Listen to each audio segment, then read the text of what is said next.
இரத்த பூமியான சுற்றுலா தலம்.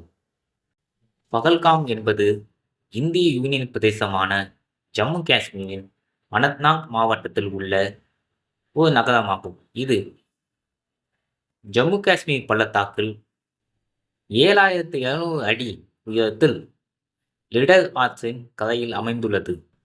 பகல்காம் என்பது அனந்த்நாக் மாவட்டத்தில் உள்ள 11 தாலுகாக்களில் ஒன்றான பகல்காம் தாலுகாவின் தலைமையகம் ஆகும். அனந்த்நாக்கில் இருந்து சுமார் 45 கிலோமீட்டர் 28 மைல் தொலைவில் அமைந்துள்ள இந்த நகரம் ஒரு பிரபலமான சுற்றுலா தலமாகவும் மலைவாச ஸ்தலமாகவும் உள்ளது.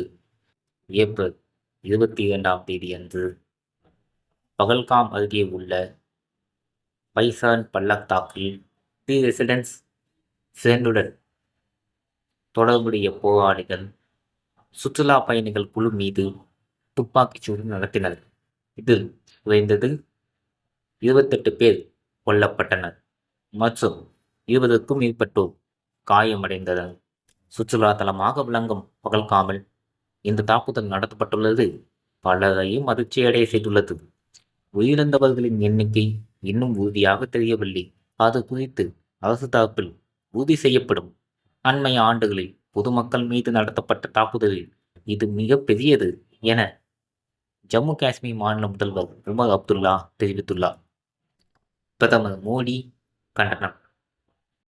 ஜம்மு காஷ்மீரின் பகல்காமில் நடந்த பயங்கரவாத தாக்குதலை நான் வன்மையாக கண்டிக்கிறேன். தங்கள் அன்புக்குரியவர்களை இழந்தவர்களுக்கு இரங்கல்களை தெரிவித்துக் கொள்கிறேன். காயமடைந்தவர்கள் விரைவில் குணமடைய பிரார்த்திக்கிறேன். பாதிக்கப்பட்டவர்களுக்கு தேவையான அனைத்து உதவிகளும் செய்யப்பட்டு வருகிறது. இந்த கொடூர செயலின் பின்னணியில் உள்ளவர்கள் நீதியின் முன் நிறுத்தப்படுவார்கள். அவர்களின் தீய எண்ணம் ஒருபோதும் வெற்றி பெறாது.